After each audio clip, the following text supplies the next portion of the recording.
Ayun yung rate ko. Siguro 3 oras, 6K.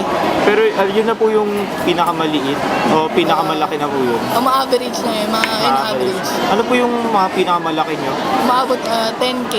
Pag ano yun po, iniiba nyo po yung singil o dahil po dun sa mga tips? Sa mga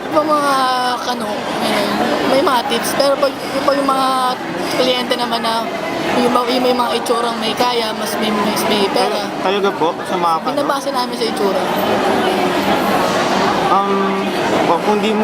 Kung ayos na naman po, bakit nyo po ba ginagawa to? Gusto to lang, hindi ko naman talaga gusto.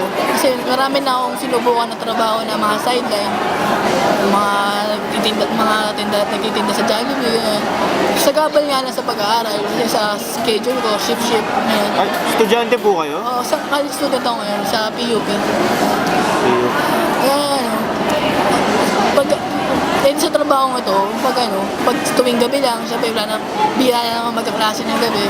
Tsaka mabilis yung pera. Isang gabi, nakaka-6K ka nga, gano'n. Sige. Kung matanong lang, parang paano po ba nangyayari? Kasi kanina kaya kita napansin, kasi yun, may kausap ka na nga po. Pero paano po kayo nagkakitaan ng bakla na yun?